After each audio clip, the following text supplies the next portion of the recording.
¿Cómo? ¿Habrá énfasis en el estudio de medios? Sí, yo les recomendaría que hagan énfasis sí o sí en las cosas que hemos visto hasta ahora en auxiliar y las cosas que han visto en los ejercicios en particular. Les recomiendo que vuelvan a hacer los ejercicios de la segunda parte del curso, al menos después del primer control.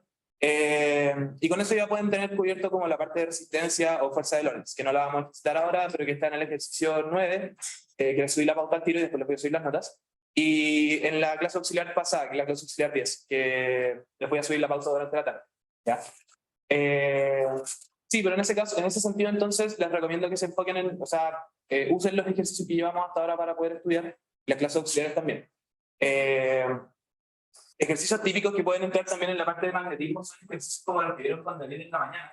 En particular el ejercicio de esta esfera que rotaba, que en verdad no era como un campo magnético, sino el que teníamos era una esfera cargada que rota, y eso genera como una corriente virtualmente. Ese tipo de ejercicios también son típicos, así que les recomiendo que repasen ese ejercicio, por ejemplo. El desarrollo está en uno de mis auxiliares en 2020. Y también hagan otros ejercicios parecidos. Por ejemplo, en el compilado del profesor hay un ejercicio que es con un disco, de una esfera. Les recomiendo que hagan ejercicios parecidos a eso, más que nada para que estudien típicas relaciones que se conectan con mecánica, como cómo conectar la velocidad angular con la velocidad real y esa velocidad con la densidad de corriente. Eso. Ya, entonces, vamos a partir con los ejercicios de la clase auxiliar del día de hoy. ¿Ya? Vamos a ir en orden. Y lo bueno es que al menos la P2 y la P3 tienen pautas en mis auxiliares anteriores, así que me voy a demorar como un par de horas en subir la pauta de esto, pero ya van a estar las pautas de la P2 y la P3 a mano. Y después se la voy a subir entonces compilada junto con la de la P1. Pero lo bueno es que la P1 la vamos a desarrollar al tiro de forma completa, así que va a estar el video y en ese sentido vamos a tener desarrollos completos para que puedan estudiar de esta clase. Entonces, en esta primera pregunta, lo que tenemos es un circuito liquiditario. Ya tenemos como una corriente que va en una hélice. ¿Okay? Y lo que queremos entonces con esta corriente es encontrar el campo magnético y el potencial vector, o al menos las componentes en catongo para estos dos vectores, justo en el origen. ¿Ya? Entonces, de nuevo, lo que tenemos es un vector en forma de hélice, podría imaginarse como esta escalera que está en el 5.1, por donde va una corriente circulando, parte de este punto de acá abajo, está asociada a una altura Z1, y llega hasta esta parte de acá, está asociada a una altura Z2. ¿Ya? El origen por conveniencia lo vamos a poner en algún punto del eje de simetría de nuestra hélice. ¿Ya? Y entonces tenemos la intensidad de corriente, tenemos los límites en los cuales existe este circuito. Y a partir de esto queremos calcular el campo magnético y el potencial vector, o la componente al menos paralela del eje de simetría, justo en este punto, justo en el origen. Entonces, para calcular campos magnéticos, lo que tenemos que recordar, de lo más simple posible, es la ley de Biot-Savart. La ley de Biot-Savart es equivalente a la ley de Coulomb que usamos en electrostática para calcular campos eléctricos, solo que en este caso, la ley de Biot-Savart nos sirve para calcular campos magnéticos. ¿Ya? Y entonces, esta ley nos dice que el campo magnético, en algún punto R del espacio, está definido como esta constante sub 0, partido en 4pi, por la integral a través de cierto circuito, que voy a llamar gamma, donde gamma está paralelizando como todo este camino, de la intensidad de la corriente, donde esta intensidad la estamos escribiendo dentro de la integral porque podría variar en los puntos del circuito, ¿ya? Por un diferencial de línea que está asociado a un pequeño pedacito del circuito por el cual va la corriente. Disculpa. ¿Sí? Queremos pensar cuándo es que tenemos que usar J vector o Y vector para definir el campo. Ya, en los casos en donde que la densidad siempre es en los casos en donde tengan como volumen. En los casos en donde tengan una sola curva, va a tener que usar sí o sí el I. Okay. En los casos en donde tengan superficies, que vamos a hacer algo parecido en la parte B, ocupas el K, que quizás no lo ocupamos vector, pero hay una corriente superficial. Y en el caso más general, donde tenemos como corriente volumétrica, vamos a usar el fondo. Ahí pueden usar la ley de Ampère directamente. En la pregunta 3 vamos a necesitar con el fondo. Esto es para un circuito, esto es para un circuito lineal. Si tuviésemos un tablet, en el cual queremos calcular el campo magnético que está generando ese cable.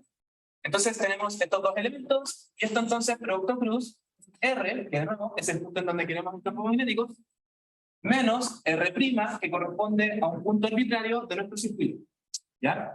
Entonces en este caso, en el caso particular de este ejercicio, cuando escojamos R', tenemos que escoger un punto arbitrario de la hélice. Y todo esto dividido en el módulo de R menos R', y todo esto elevado al cubo. ¿Ya? De nuevo, la interpretación de todos los elementos que participan en esta expresión son muy parecidas a la interpretación que teníamos para la ley de Coulomb o para la expresión que usábamos para calcular campos eléctricos.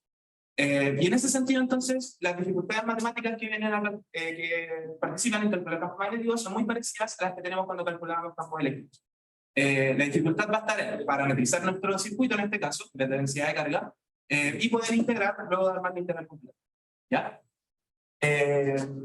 Bueno, y ya que también queremos calcular el potencial vector en este ejercicio, el potencial vector magnético, está definido a través de una expresión muy similar, ya en donde en este caso, este potencial lo calculamos como 0 partido en 4pi por la integral en el circuito de esta corriente por el diferencial de línea, y todo esto dividido simplemente en el módulo de la recta de los vectores. ¿Ya? Vale la pena que se acuerden de las dos definiciones porque en muchos casos es más fácil calcular el potencial vector y en otros casos es más fácil calcular el campo magnético.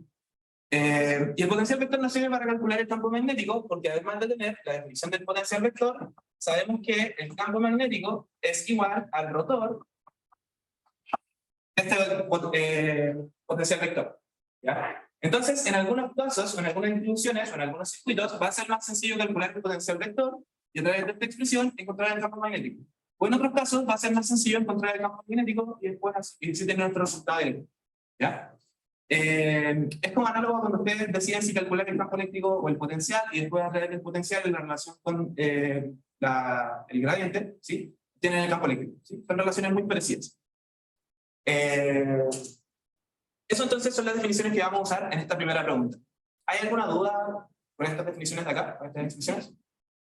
¿Sí? ¿Nos vamos a dar cuenta cuál es más fácil de calcular cuando ya estemos haciendo como la integral? En la mayoría de los casos sí. En otros casos puede ser como un hint o es experiencia. Como cuando haces muchos suficientes ejercicios puedes darte cuenta en qué casos conviene calcular este y en qué otros casos conviene calcular este. Como hint, si mal no recuerdo, en los casos de la esfera que rota, por ejemplo, es mucho más sencillo calcular el potencial vector. Ya le salen integrales mucho más importantes y después con eso calcular el campo eléctrico. ¿Ya? Entonces, necesitan con el ejercicio de la esfera, por ejemplo, o con otros ejercicios similares en donde tengan configuraciones cargadas rotando, prueben primero calculando el potencial vector. Quizás sea más sencillo y obtienen un resultado más directo y con esta. Ya. La pizarra 1.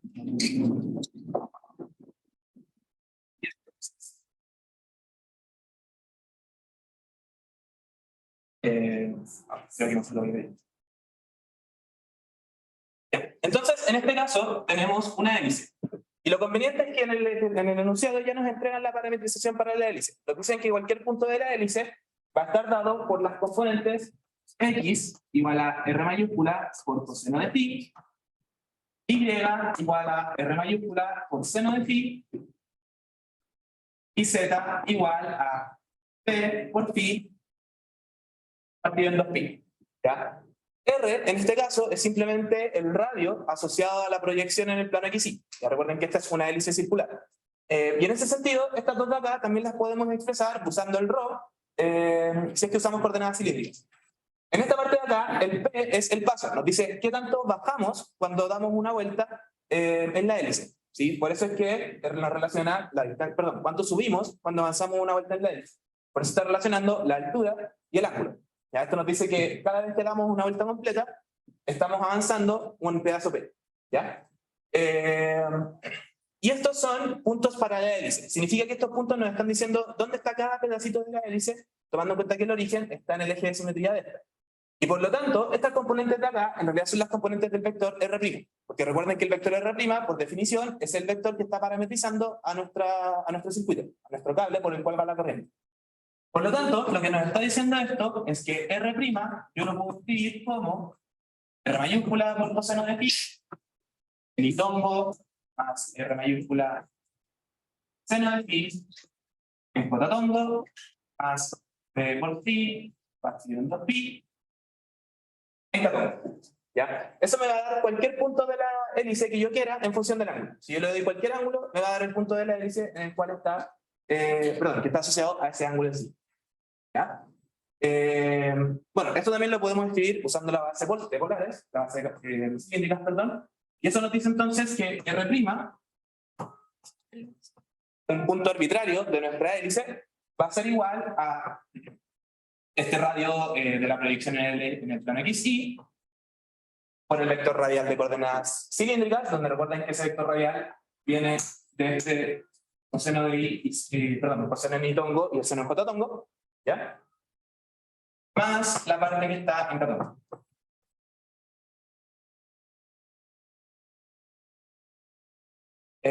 Perfecto, y con eso tenemos uno de los vectores necesarios para calcular cualquiera de los dos vectores que nos están pidiendo en el ejercicio.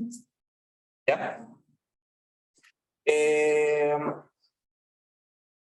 Por otro lado, como queremos el campo magnético y el potencial vector con las componentes en el origen, evaluadas en el origen, el vector R, es decir, el punto en donde yo quiero calcular el campo magnético, es directamente 0.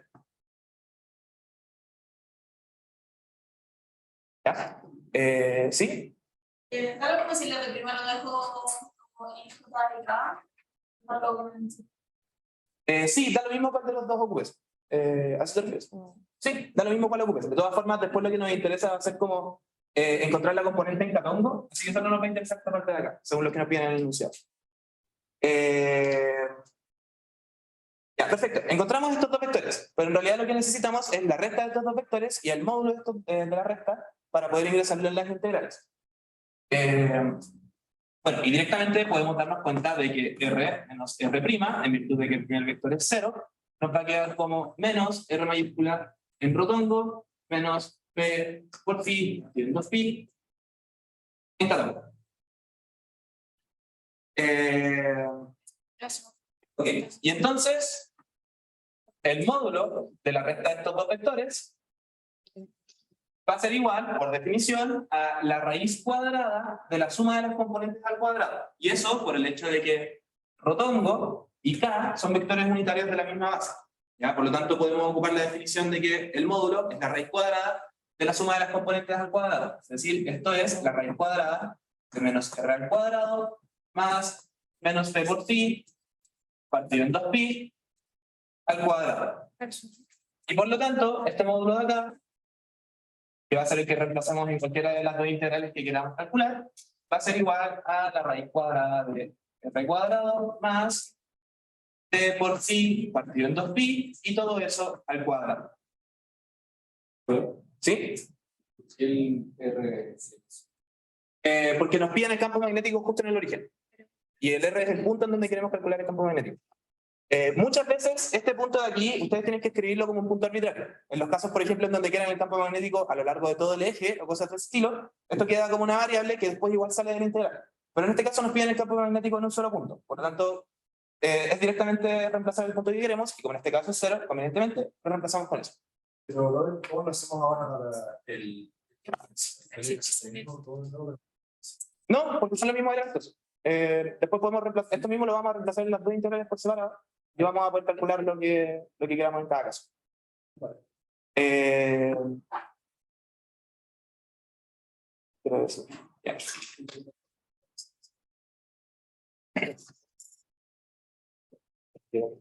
Ok, ahí está. Ok. Entonces ya tenemos la resta de los vectores y su módulo. Ya sabemos que la corriente es uniforme, así que puede salir directamente de la integral, y lo único que nos faltaría es saber cuánto vale el dl.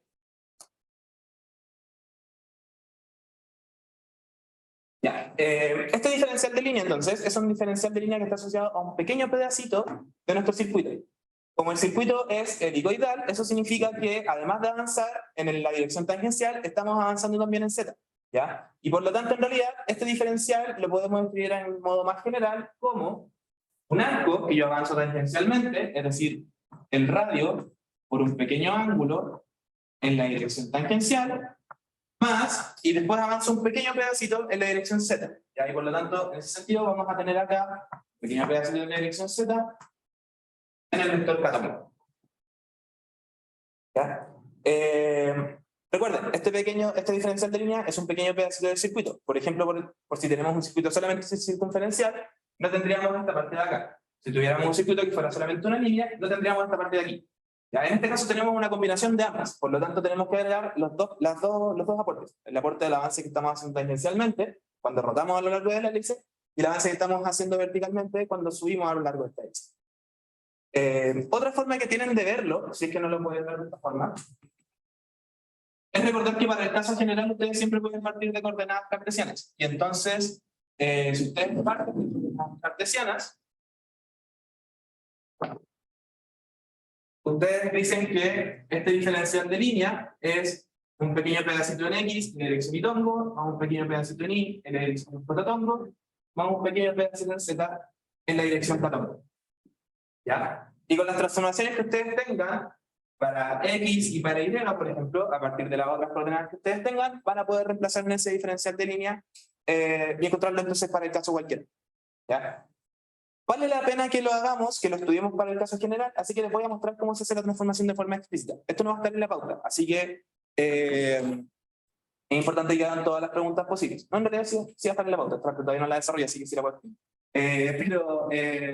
bueno, voy a desarrollar esto más que nada para que entendamos cómo hacerlo para un circuito cualquiera. Cómo hacerlo para una paralelización cualquiera.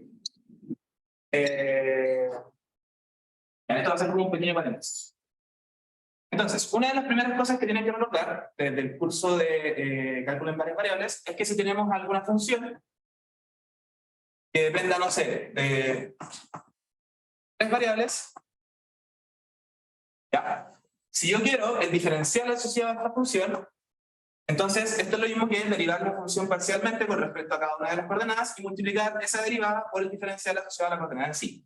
Entonces, en este caso, esto sería como la derivada parcial de f con respecto a x1, y esto es de x1 más la derivada parcial de f con respecto a x2, y esto es de x2, etc.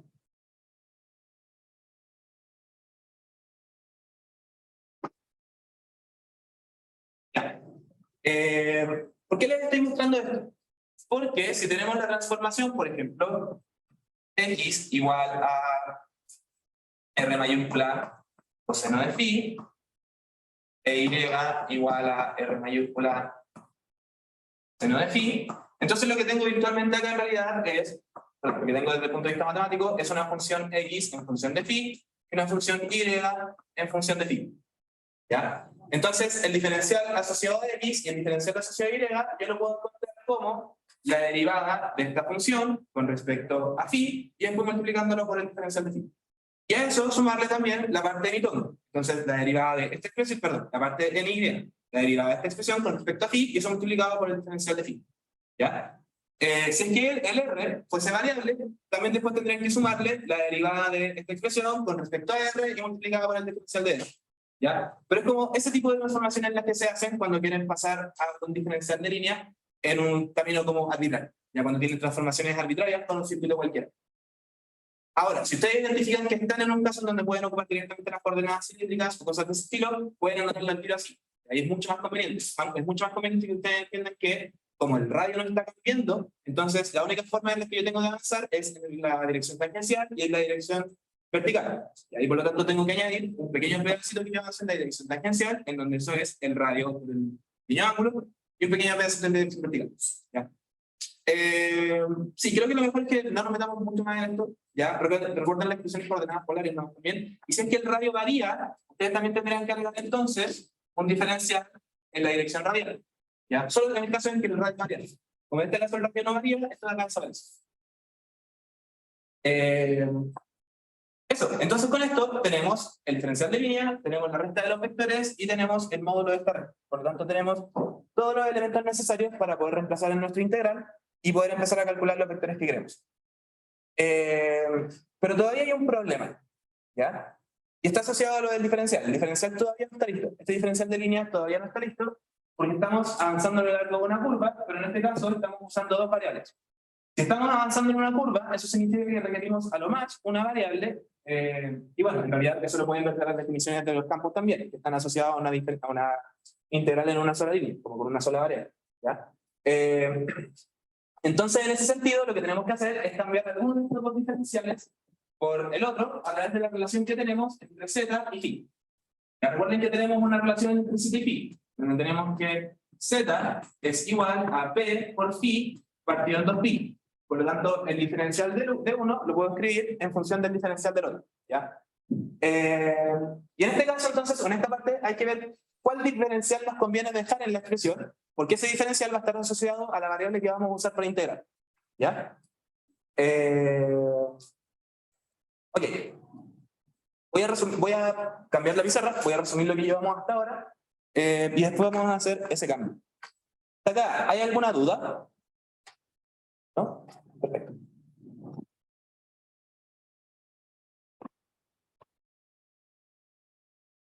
El chat, ¿no?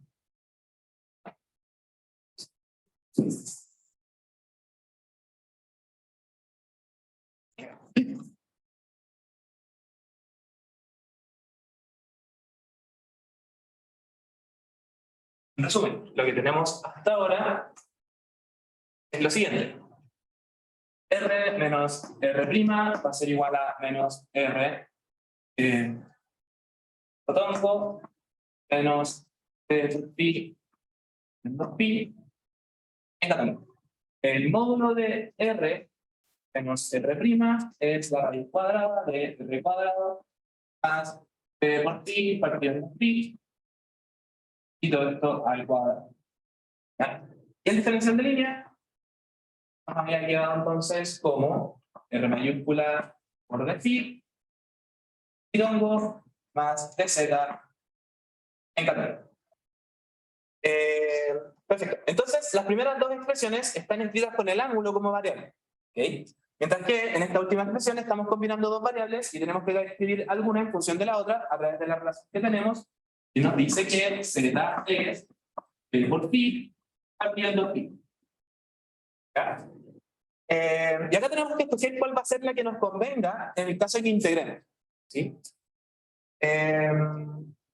Bueno, acá como estamos integrando en una hélice y vamos a tener el hecho de que tenemos muchas vueltas, lo que nos conviene para evitar integrar a lo largo como de saltos, cuando lo pasemos como de 2pi a 0 de nuevo, lo que nos conviene es ponernos en la variable z.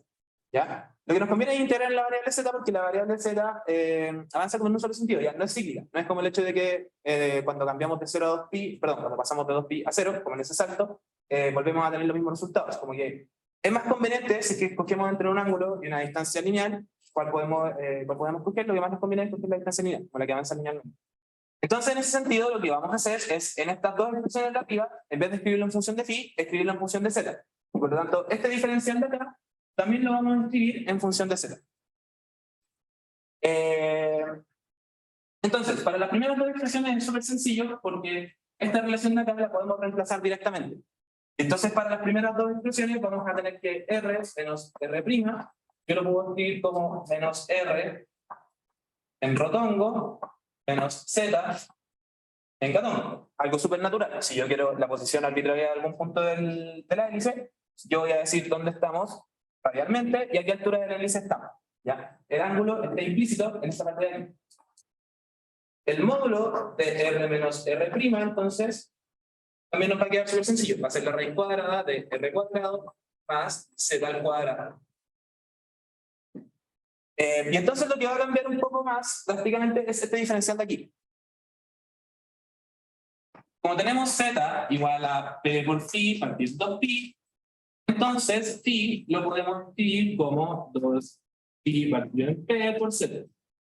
Y por lo tanto, el diferencial de phi lo podemos escribir en función del diferencial de Z como 2pi partido en P por dz. ¿Ya? Y usando esto entonces, nuestro diferencial de línea, ahora lo escribimos como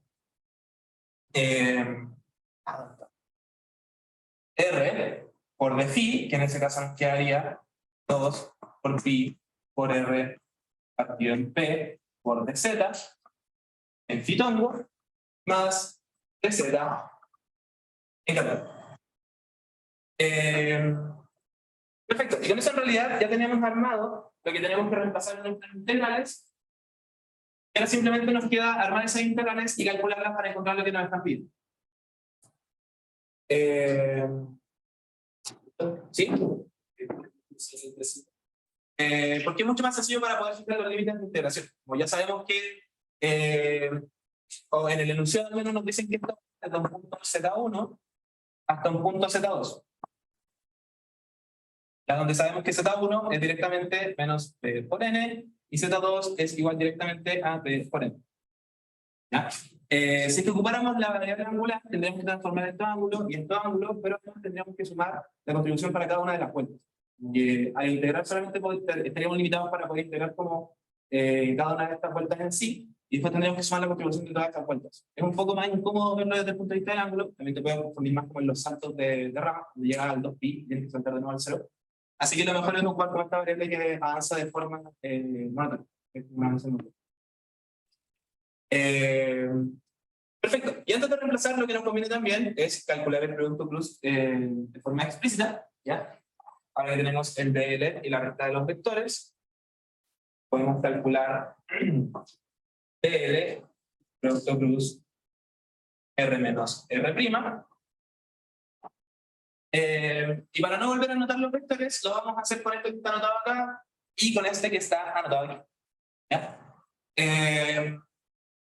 Nada que ver, todo eso. ¿Qué se me anotación? Entonces, DL,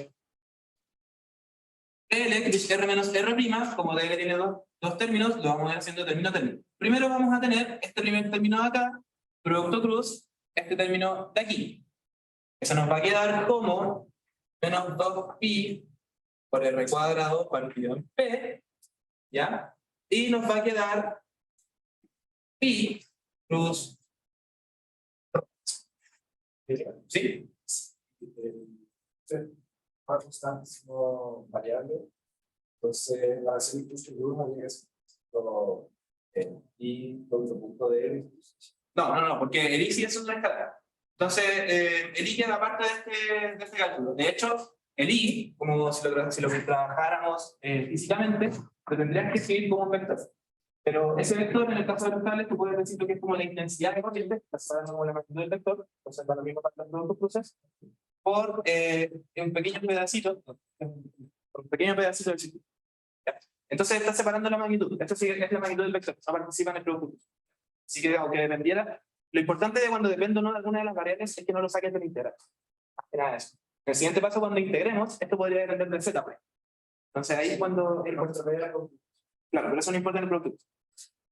Ya, entonces tenemos los primeros dos términos, luego tendríamos este término, producto cruz este de acá, eso nos quedaría menos 2pi rz partido en p, y eso nos queda pi cruz t. ¿Ya? Luego nos queda este de acá, esto no lo he, me han faltado los diferenciales, aquí vamos de z. Eso lo voy a poner en final. Recuerden que todo esto está multiplicado por un diferencial de z. Como ya todos los diferenciales son iguales, lo voy a escribir simplemente al final. Luego tenemos este término de acá, que vendría a ser el catongo por el de allá, nos va a quedar menos R por catongo producto cruz rotongo. Y luego nos va a quedar catongo por catongo, entonces ese término no lo escribimos. Y todas estas cosas entonces están multiplicadas por un diferencial de z.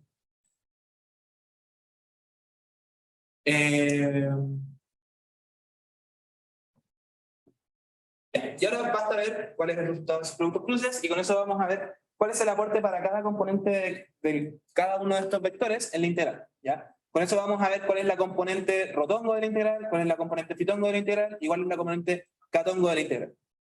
¿Ya? Voy a esperar unos segundos y pasamos a la siguiente pizarra para hacer el desarrollo de eso.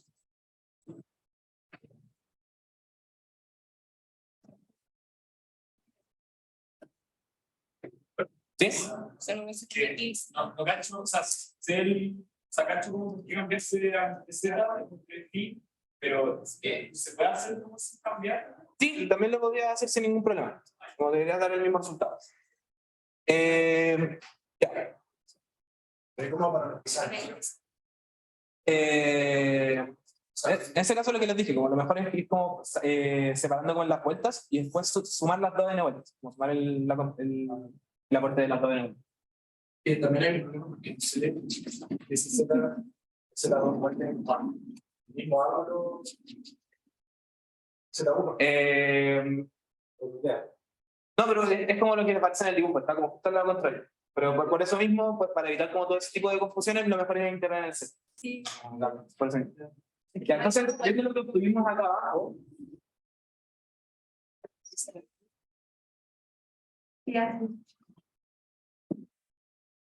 Y reemplazando los productos cruces, lo que vamos a tener es lo siguiente. Entonces, el diferencial de línea nos va a quedar como.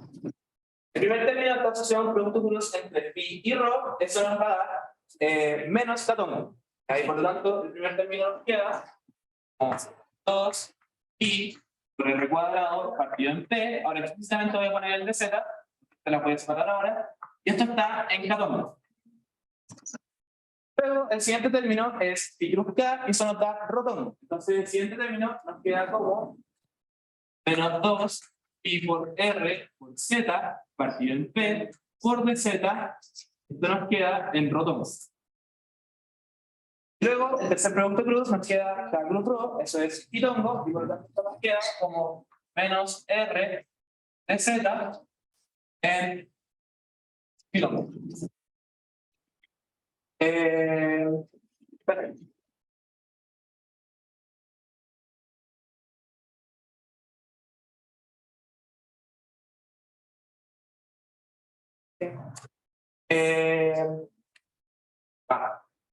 Lo siento, lo siento.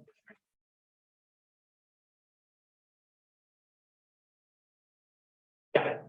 Entonces, eso es lo que va en el numerador del cálculo para el P, del cálculo para el A. Y en realidad, como el denominador es solamente una escala, y no podemos poner esto en el denominador, entonces lo que vamos a tener es que esto nos está diciendo las componentes de las integrales. ¿Ya? Por ejemplo, vamos a tener una componente en rotongo, una componente en fitongo y una componente en catongo, donde recuerden que como estamos integrando con un ángulo, con algo que depende del ángulo, entonces si integramos con el campo que está en rho o el campo que está en phi, ese rho y ese fitongo los tenemos que separar en sus definiciones cartesianas para poder integrar con ese ángulo. Para poder integrar con ese ángulo haciendo transformación en Z. Perfecto, pero esto más que nada lo que nos está diciendo es que yo puedo separar mi campo mi campo A como mu sub 0 partido en 4pi. Como la corriente es uniforme, yo puedo sacar la corriente acá, y lo que nos va a quedar son tres integrales. Vamos a tener una integral de ciertas cosas en rotongo, más una integral con ciertas cosas en pitongo, más una integral con ciertas cosas en catongo. ¿Ok?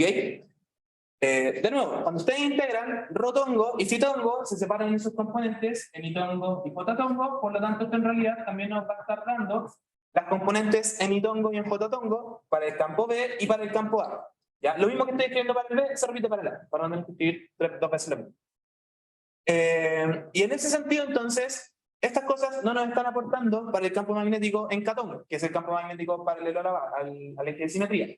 Y como en el enunciado nos están pidiendo el campo magnético en el origen, pero solamente la componente que es paralela al eje de simetría, la única integral que nos interesa es esta de acá. ¿Ya? Estas no son cero, no son necesariamente cero, pero para el problema la única que nos están pidiendo es esta componente. ¿Ya? Y lo que habría que tener ojo es si es que estos dos vectores unitarios guardan algún pedacito de la componente en catongo, pero en realidad no, porque como sabemos que son los vectores unitarios de coordenadas polares, estos dos vectores unitarios son solamente proporcionales o solamente están proyectados en la dirección itongo y jotatongo.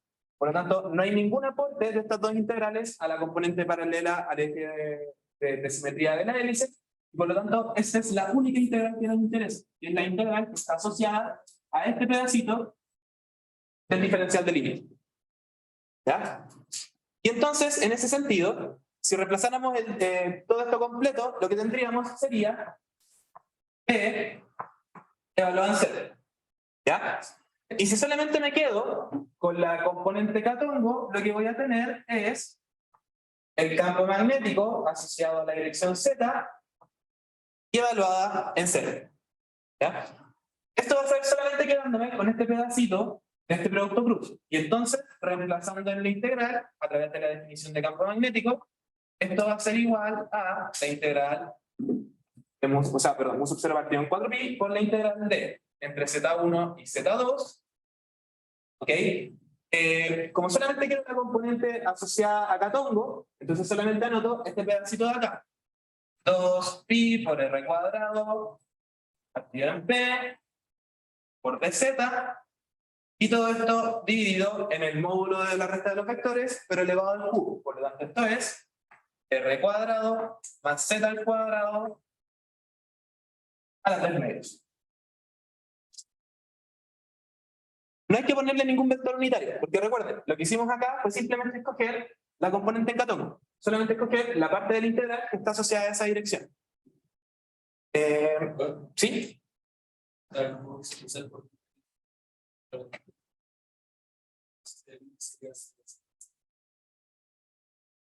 No, eso va a ser cuando armemos la integral. Con eso va a poder entenderse que se hace cero o no. Porque acá no tenemos como ningún argumento de simetría que nos permita decir el campo magnético apunta en esa dirección y esta dirección como para cada punto, entonces se anula. No es lo mismo que como para el campo eléctrico. Como para el campo eléctrico muchas veces teníamos que esta componente de acá, por ejemplo, se anulaba, porque esta basurita de acá no dependía del ángulo y solamente integrábamos esto en el ángulo, y cuando integramos el seno de 2pi se hace cero. ¿Ya? Pero en este caso no necesariamente se va a hacer cero, porque además no tenemos los puntos pueden no terminar en el mismo ángulo, por lo tanto puede que no tengamos solamente vueltas completas. Y, ok, se van a anular las integrales en las vueltas completas, pero en los extremos, donde no se completan las vueltas, estas integrales pueden no anularse. Ya porque no va a estar integrando el C2pi. Pero en realidad, más que nada, lo que interesa es entender que las podemos descartar. Porque lo que nos interesa es entender si es que tienen algún aporte para el catón. Lo cual no pasa así, porque solamente son proporcionales en estas dos direcciones. Porque lo que queríamos era el aporte de para estos dos vectores, pero solamente en el catón.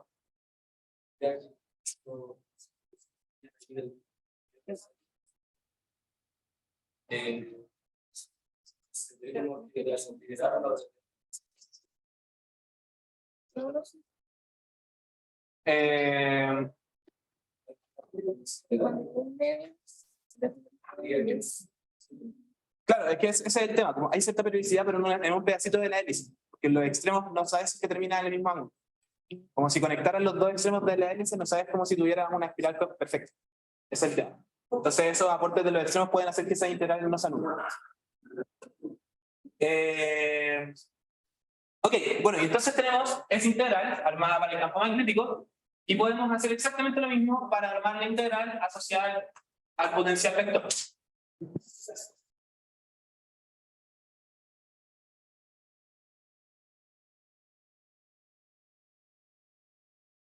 Y entonces, para el potencial vector es exactamente lo mismo.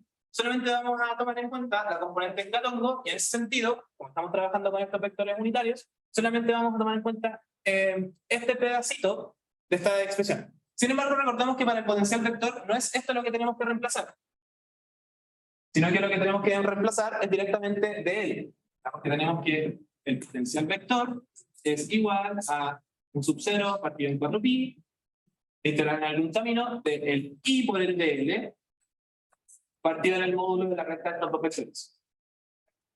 Por lo tanto, acá tenemos que reemplazar la componente en catongo para el diferencial de línea. ¿Ya? Porque este es el vector que me va a estar dando las distintas componentes para el vector A. ¿Ya? Si volvemos a la expresión que teníamos para dl, la que está aquí, la componente en catongo solamente tiene el dz. Y por lo tanto, eso nos dice que el potencial vector, o al menos su componente en z, evaluada del origen, va a ser igual a tomar en cuenta esta integral, reemplazar lo que hemos parametrizado hasta ahora. En esta parte, poner la componente en catongo de este vector, que como según vimos es de z solamente, y esto dividirlo en el módulo de la recta de los vectores, que es la raíz cuadrada de r cuadrado a z al cuadrado.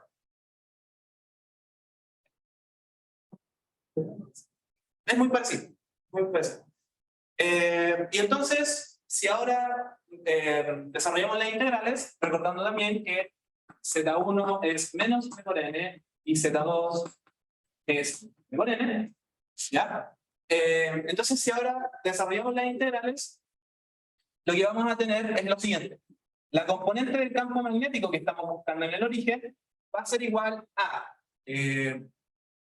un sub 0 por r cuadrado, todo esto dividido en 2 veces p, ¿ya? Por la integral entre menos p por n y p por n de de z, muchas gracias, por i, de z partido en r cuadrado más z al cuadrado a la 3 medios. Tras que para el campo potencial vector vamos a tener u sub 0 por i partido en 4pi por la integral entre menos p por n y p por n de z partido en r cuadrado más z al cuadrado a la 1. Entonces, si calculamos esas integrales, vamos a llegar al resultado que nos están pidiendo. Hasta ahora lo que hicimos fue armar las integrales, reemplazar las parametrizaciones, y en este punto lo único que queda es como la parte matemática del ejercicio. Más que nada por el tiempo, para poder avanzar en los otros dos ejercicios, vamos a desarrollar esto de forma rápida, ¿ya? En el sentido de que vamos a desarrollar estas dos integrales, reemplazando el cambio de variable y todo, pero no nos vamos a detener tanto como en los cálculos matemáticos en sí. Lo que sí tenemos que recordar es cuál es el tipo de cambio de variable que utilizábamos generalmente según el exponente que teníamos, y según el exponente que teníamos en el numerador. Si teníamos un exponente impar en el numerador asociado a nuestra variable de integración, ocupábamos el cambio de variable inocente, que era decir que nuestra nueva variable era lo que estaba dentro de lo que está en el denominador. Sin embargo, en este caso, tenemos un exponente par en el numerador, ¿ya? Porque en el numerador de cada una de estas expresiones tenemos un z a la 0. ¿Ya? Por lo tanto, tenemos un z con exponente par. Entonces, el reemplazo de u igual a lo que está dentro de esta expresión de acá no sirve. No va a servir para esta integración porque tenemos un exponente par, se la variable de integración. Lo que tenemos que hacer entonces es aplicar un cambio de variable trigonométrico o hiperbólico para poder desarrollar estas dos integrales. ¿Ya? Por eso mismo lo vamos a hacer, no me voy a tener tanto en los detalles de los cambios de variables, pero los vamos a hacer de forma explícita para que entiendan que en estos casos, escogiendo el cambio de variable trigonométrico o hiperbólico, digamos un resultado correcto.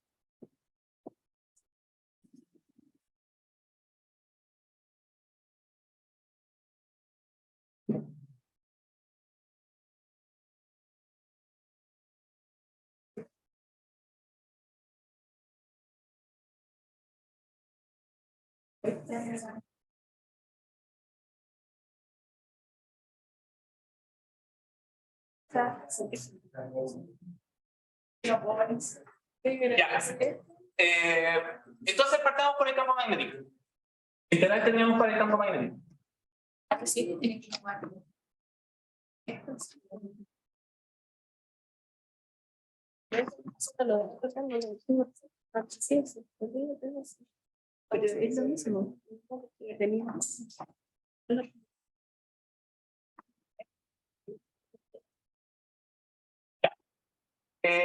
Entonces, lo que queremos hacer acá, como tenemos un exponente para arriba, es un cambio de variable trigonométrico.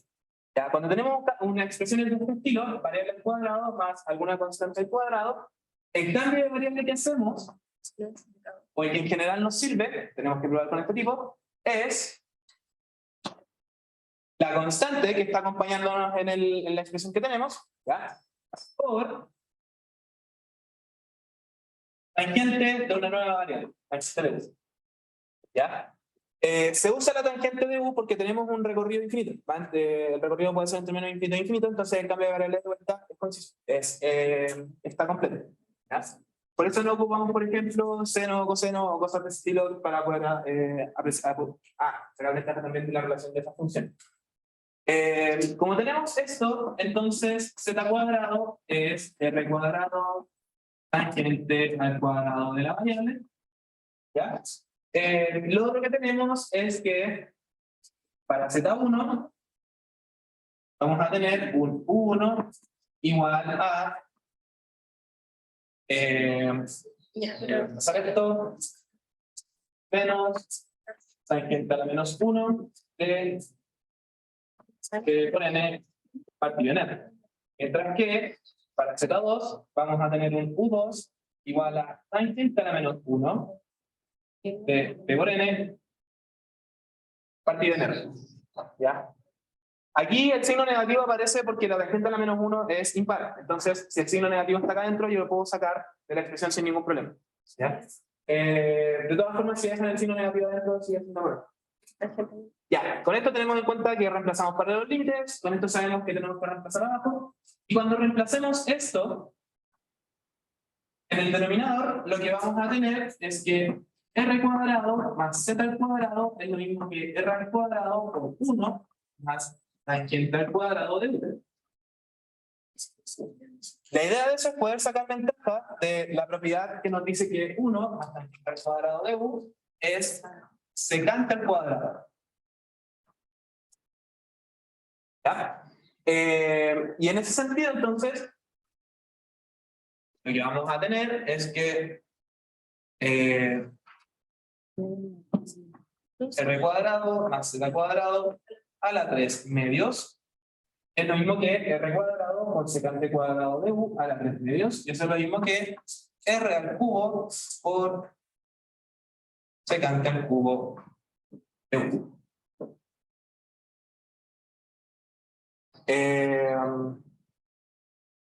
Ok, y entonces con eso ya podemos reemplazar en la integral e ir desarrollando.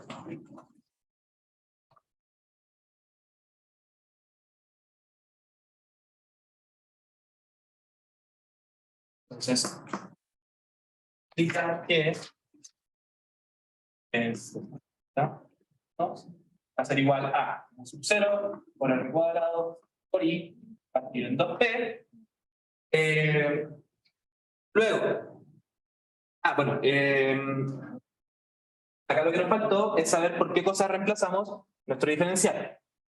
¿Ya? Entonces vamos a tener que dz es igual a r por la derivada de la tangente multiplicado por la diferencial asociada a una nueva variable.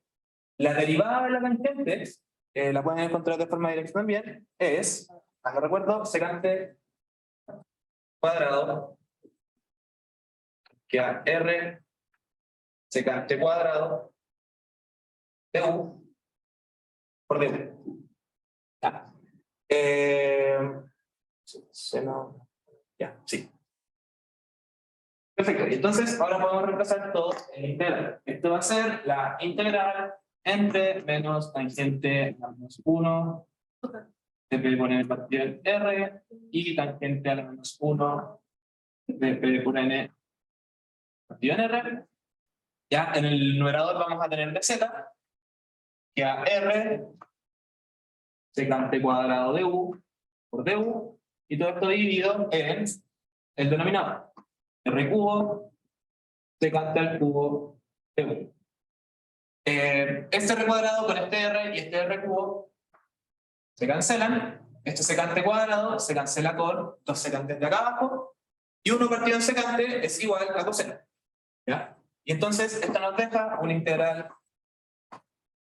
bastante directa, pero por i y en 2p por la integral entre menos tangente a la menos 1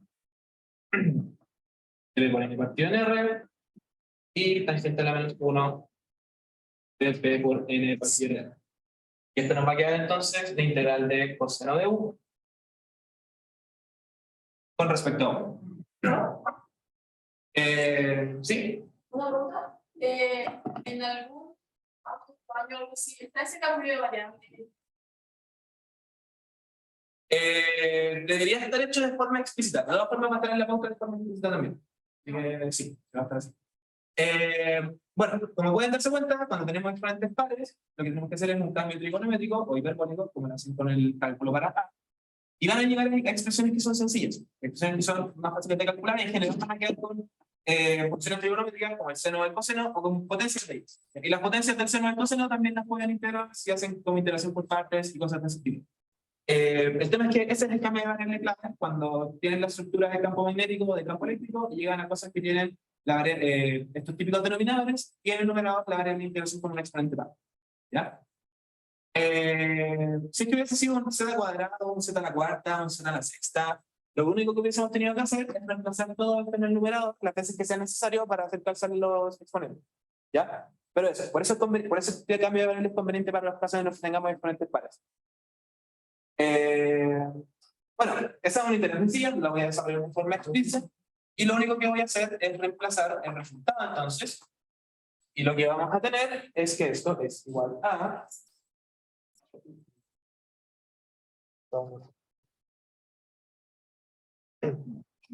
Esto va a ser igual a... Luego de hacer el cambio de variable y hacer una relación entre la tangente inversa y el coseno, ¿ya? Llegan a una relación de este estilo. Esto va a estar explícito en la pauta, 0 por i por n, partido en la raíz cuadrada de r cuadrado más b cuadrado por n cuadrado. Y este es entonces el resultado para el campo magnético. ¿Sí? No, en lugar de... Ah, no, da lo mismo, sí. Este resultado es después de que desarrollamos la relación entre la tangente inversa y el seno, que va a ser la función trigonométrica que nos va a quedar cuando integremos esto de acá. ¿Ya? O cuando deshagan el cambio de variable van a poder llegar a algo muy parecido. Si solamente reemplazan al integrar esto de acá, va a estar correcto también. ¿Ya? Da lo mismo. Este es como el resultado de lo más desarrollado posible. Eso entonces con el cálculo para el campo magnético. Ahora sí, por el hecho de poder alcanzar a hacer las otras dos preguntas, no vamos a hacer de forma explícita la otra integral, la vamos a hacer un poco más rápido, ¿sí? Es que si usas el otro cambio de variable, como el de abajo, lo que te va a quedar cuando hagas el diferencial es que acá te va a quedar un z, te va a quedar como un z dando vuelta, y cuando reemplaces como tu definición de z en el numerador no va a quedar tan conveniente para calcular, como las integrales que te quedan después del cambio de variable quedan tan complicadas como lo tenías inicialmente. Entonces lo mejor para deshacer las variables de forma natural en el cambio de variables es seguir esa regla. Ya, entonces... ¿Sí?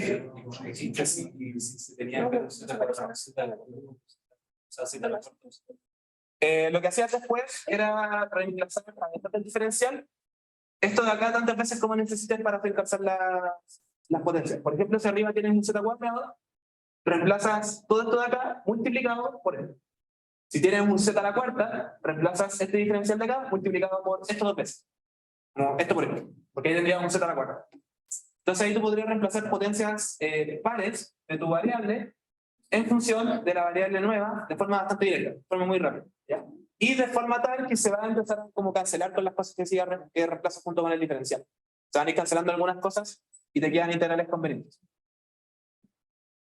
Ya, para el caso de... ¿Sí? Lo que está dentro en el denominador, sí. Ahí es el cambio de variable súper directo.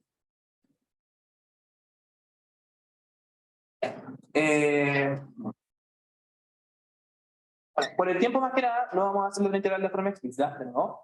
Pero el cambio de variable que les sirve en este caso va a ser el cambio de variable hiperbólico. También pueden intentarlo con el cambio de variable trigonométrico que acabamos de usar, ¿ya? Pero las integrales que les quedan después del cambio de variables son mucho más sencillas si ocupan el cambio de variable hiperbólico. El cambio de variable hiperbólico lo ocupamos cuando hicimos en una clase auxiliar para desarrollar un ejercicio, si mal no recuerdo, el ejercicio del corte, ¿ya? Ahí pueden ver ese cambio de variable de forma explícita, bueno, igual va a estar en la pauta, así que no se preocupen, pero eso, no lo vamos a desarrollar de forma explícita. Y así vamos a dejar entonces la pregunta 1 hasta ahora. Lo que tienen que rescatar de esta pregunta más que nada es lo que vimos al principio, el resumen donde dijimos, donde vimos la definición de la ley de Biot-Savart y del potencial vector, ¿ya? Las cosas importantes que tienen que identificar cuando quieran calcular los campos magnéticos o el potencial vector por definición con esas expresiones son el punto o los puntos donde quiero calcular el campo, y eso ustedes ven si lo escriben como un punto solo o como una variable que sale de la integral. Un punto arbitrario de mi distribución, es decir, yo tengo que poder parametrizar mi corriente, mi circuito. Un diferencial de línea de ese circuito donde ustedes tienen que identificar qué variables pueden variar. Ya en este caso, por ejemplo, podía variar tangencialmente el ángulo y podía variar también verticalmente esa distancia. Y después de que tengan todo eso armado, reemplazar el integral y poder integrar con la variable más conveniente en los casos en donde tengan transformaciones entre ángulos y otras variables monótonas, etc. ¿Ya? Pero el espíritu de estas cosas es lo mismo que cuando calculábamos campos eléctricos por definición. Encontrar como la parametrización de los puntos que tenemos que ingresar en la integral y después dedicarnos a hacer la integral desde el punto de vista matemático.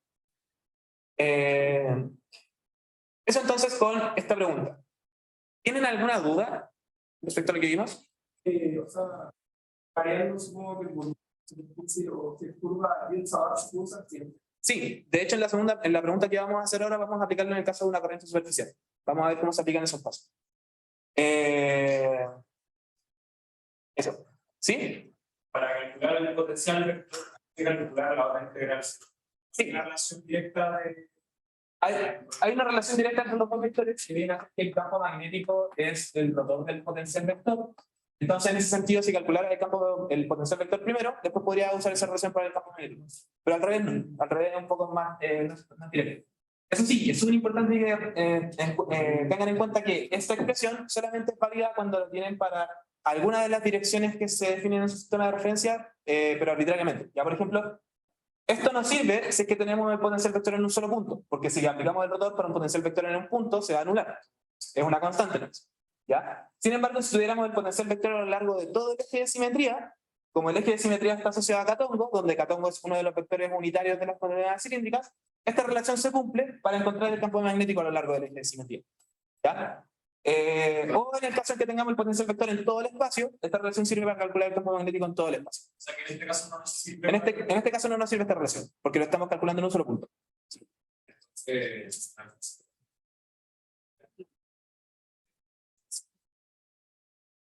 ¿Cómo? No te trata como el potencial.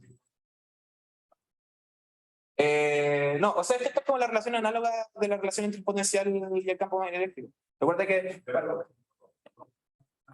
No. Es análogo a lo que teníamos ahí. Pero no, hacerlo como al revés es más difícil que hacerlo desde el campo hacia el potencial. O sea, perdón, desde el potencial hacia el campo es mucho más fácil que del campo al potencial. Eso.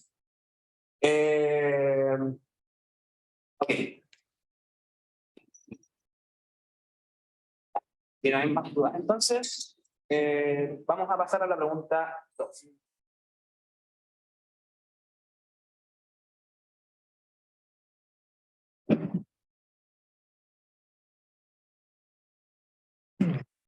Ya. La pregunta 2 va a salir relativamente corta porque la primera parte es súper conceptual. Si la entendemos conceptualmente, vamos a poder entonces entender el resultado rápido. Y en la parte B es donde vamos a ocupar el examen en el caso donde tenemos una corriente superficial.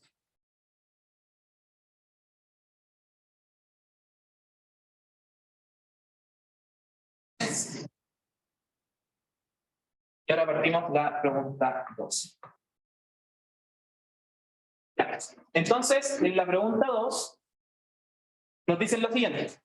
Tenemos un cilindro de radio R mayúscula infinitamente largo, donde vamos a usar un sistema de coordenadas tal que el vector Catongo es paralelo al eje del cilindro, al eje de simetría del cilindro, y este cilindro tiene una magnetización uniforme, no debería decir constante, bueno, en realidad lo mismo, pero una magnetización uniforme, M igual a M sub 0 en X tongo, o Y tongo. Vamos a ocupar Y tongo en este ejercicio, ¿ya? Lo importante es más que nada entender que la magnetización es uniforme, es un valor constante, ¿ya? Y nos va a decir entonces que la magnetización de este cilindro, si viéramos como los polos del timán, si este es el eje Y tongo, entonces veríamos en realidad que este es como el polo norte y este es el polo sur del imán. ¿Ya? Así funciona la magnetización. La magnetización nos va a estar diciendo cómo están distribuidos los polos en los imanes. Y por eso es que la magnetización está aplicada a los campos magnéticos en la materia, cómo podemos crear imanes y todo ese tipo de cosas. Ya, entonces si viéramos un corte del cilindro, y si el eje Y tongo, o el eje X tongo, fuera este de acá, veríamos esta distribución de los polos del imán. ¿Ya? Polo norte y polo sur. Y a lo que voy con que es uniforme es con que el polo norte no es más delgado que el polo sur y esto no se va desplazando mientras vamos avanzando por el cilindro. Es la misma imagen para cualquier corte que hagamos a lo largo del cilindro. Entonces, con esto nos piden encontrar primero las corrientes de magnetización, tanto superficiales como volumétricas. Y luego nos piden determinar el campo magnético en el eje de simetría del cilindro. ¿Sí? Perpendicular. Sí, la interfaz entre los polos siempre, el vector en el cual va la magnetización siempre es perpendicular a la interfaz entre los polos. Sí, pero recuerden que esto más que nada es solamente otra forma de decir cómo está apuntando la magnetización.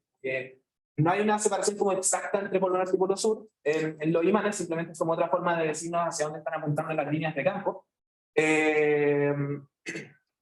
Y eso, ya más que nada para que entiendan que los polos en sí no son como una propiedad especial de la materia. No es solo una forma nueva de decir, sino que acá está como la punta de la flecha y acá está como la cola de la flecha cuando dibujamos la magnetización. ¿Ya? Ok, entonces, primero en la parte A nos están preguntando que nos están pidiendo que encontremos las corrientes de magnetización. Y para eso primero entendamos por qué tienen que aparecer corrientes en este tipo de problemas. Entonces la magnetización es una propiedad que nos dice que ciertos materiales presentan campos magnéticos de forma macroscópica, heredando estos campos magnéticos desde el punto de vista microscópico. ¿Ya? Lo genial de los imanes o de los campos magnéticos, bueno, en particular de los imanes, es que los campos magnéticos generados por los imanes son un fenómeno puramente cuántico, como que viene desde el punto de vista de la mecánica cuántica y el campo magnético nace desde los electrones.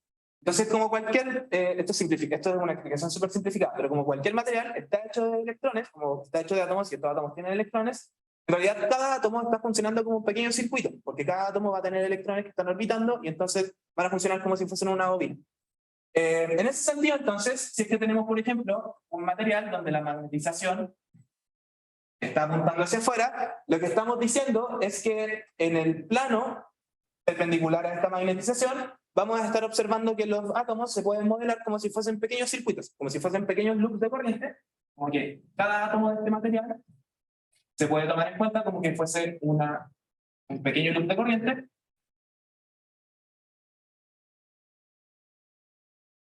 ¿Ya? De esta forma. Y ahí se representa más que nada como el efecto neto de la rotación de los electrones en cada uno de los átomos desde el punto de vista de la magnetización. Cada átomo es como si fuese un pequeño imán, ¿ya? Donde cada uno de esos pequeños imanes está asociado a una corriente de ese tipo. ¿Ya? La idea está en entender que, qué pena que acá no tenga otras tizas todas colores, está en entender que existen dos resultados netos cuando modelamos la materia de esta forma. ¿Ya? Primero, podemos ver que dentro del volumen, en este caso la corriente está circulando de esta forma y por lo tanto, acá la corriente va así, pero en este punto la corriente va en dirección contraria, en sentido contrario. Y eso se repite en todos los puntos. Acá la corriente va en ese sentido, acá va en ese sentido. En este cambio de acá, la corriente va en este sentido y para este otro loop va en ese sentido. ¿Ya? Para cada uno de los átomos, esas corrientes pueden o no pueden tener la misma intensidad. Y por lo tanto, lo que nos dice eso es que toda esta imagen de acá es equivalente, es equivalente a la suma de dos cosas, o a la suma de dos sistemas en realidad.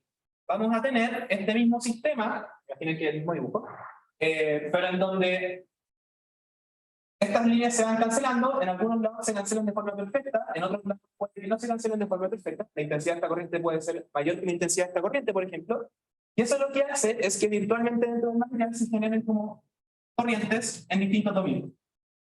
¿Ya? Por ejemplo, si esta corriente es más intensa que esta, voy a tener este resultado acá. Si es que esta corriente de aquí fuese más intensa que esta corriente de acá, el resultado de lo que voy a tener localmente en ese punto sería una corriente de ese estilo. ¿Ya? Y eso es lo que da origen a lo que modelamos como corrientes volumétricas. Son corrientes que están dentro del volumen de los materiales magnetizados y que en realidad son como el resultado neto de que no todos los átomos son imanes igual de intensos. ¿Ya? Y por lo tanto, en algunos lados, la corriente que estamos reemplazando por cada uno de los átomos va a ser más intensa que otra. Eso nos va a generar como corrientes virtuales dentro del material, que van a poder generar campos magnéticos. Esto es lo que va a generar o en parte va a ser lo que va a generar el campo magnético de un imán.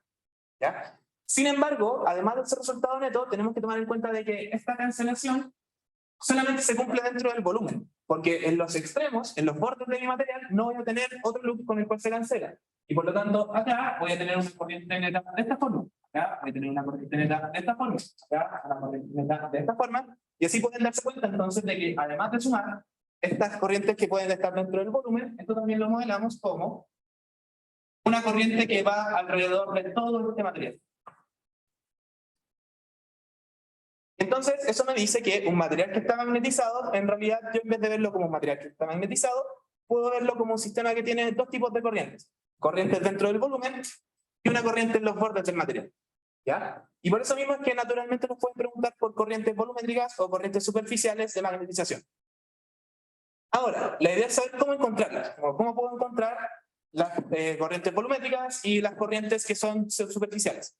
Para eso tenemos expresiones que están asociadas directamente con la magnetización. Son súper convenientes y por eso es que esta parte va a salir súper corta. Para las corrientes volumétricas, lo que vamos a tener es que esas corrientes se calculan como el gradiente de la magnetización. Perdón, el rotor de la magnetización. Perdón, he dormido súper poco esta semana. Y eso entonces nos va a dar las corrientes volumétricas de magnetización, ¿ya? Donde aquí estoy poniendo un subíndice B para poder entender que estas en realidad son como corrientes ligadas. Perdón, sí, no son corrientes libres, sino que son corrientes ligadas. Vamos a hacer la separación de ese concepto al tiro. Pero por eso le puse este subíndice. Estas corrientes son importantes porque vienen del hecho de que el material está magnetizado, ¿ya? Vienen como de este fenómeno microscópico. No vienen de corrientes, vienen de un fenómeno microscópico. Pero además tenemos las corrientes superficiales. Esas corrientes superficiales las denotamos con una K mayúscula, y también le voy a poner el sub B, y estas las vamos a calcular como la magnetización producto cruz el vector normal a la superficie, es decir, el vector que está apuntando perpendicular y hacia afuera en la superficie de nuestro material. Es decir, para este material en sí, el vector, lo voy a escribir acá arriba mejor, el vector n va a ser este en este punto, o este en este punto, o este en este punto, etc. ¿Ya? Es el vector que apunta perpendicular a la superficie en todos los puntos. Puede o no puede ser constante, ¿sí? Por ejemplo, si tuviéramos una esfera, ese vector sería el rodómetro. En todos los puntos, el rodómetro es el vector que es perpendicular a la superficie de la esfera. Si tuviéramos un cilindro, como en ese caso tendríamos que el vector en el vector perpendicular a la superficie sería el rodómetro, el vector radial en coordenadas cilíndricas.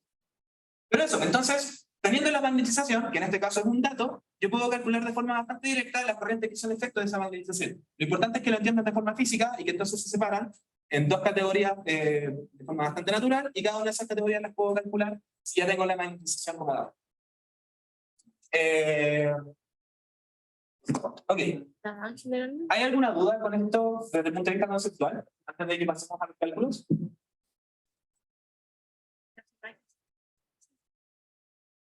He visto la corriente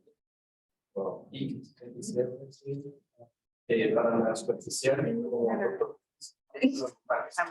pues acá para eso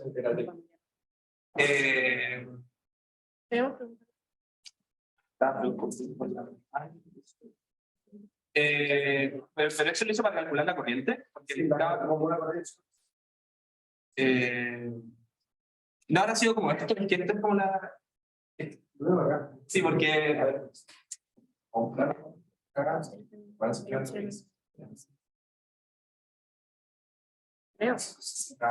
Ah, ya, comprendo. pero ese ya tengo Yo me metí al sol. Pero nada, que sí, pero no diga normal. pero eso está bien. Sí, bueno, Bueno, sí, pues, no va a tener como, no se va a cancelar. Porque como el producto cruz no es asociativo, no es lo mismo hacer como el producto cruz 2 y después con otro, que hacer el producto cruz y después. Ok, no es lo mismo. Ya, sí. no prendo La corriente superficial va, perdón, cada aporte va a ser un aporte de cada uno de ustedes. Ya, sí, eso lo vamos a ver ahora. De hecho, eso lo vamos a estudiar en este punto. Entonces, con lo que sabemos ahora conceptualmente, vamos a aplicar eso en el caso del cilindro. Como el cilindro es infinito, solamente vamos a ver un corte transversal, ¿ya? Entonces, vamos a ver un corte transversal del cilindro. Y para que podamos ubicarnos bien, vamos a tener que el eje Itongo va a apuntar hacia afuera.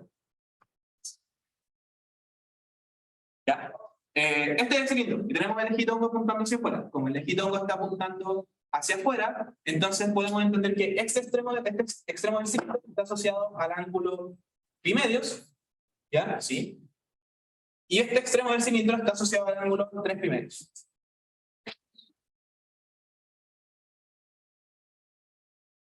¿Ya? De nuevo, como Itongo está apuntando hacia afuera, y Katongo es el paralelo al eje de simetría, entonces en este caso el J-Tongo está apuntando así. ¿Ya? Perfecto. Entonces, como el litongo está apuntando de esta forma, y la magnetización en este caso es M sub 0 en litongo, le puse litongo en el enunciado, pero lo mismo, estamos cambiando la notación. Eso significa que nos está diciendo que todos los puntos que están asociados a este material, de nuevo, yo los puedo asociar con corrientes que tienen que ir en el plano perpendicular a este eje de acá y van en el sentido de la regla de la mano derecha. Como en este caso que tengo está saliendo, las corrientes las voy a notar de esta forma. Entonces, en este caso, vamos a tener corrientes de este tipo. De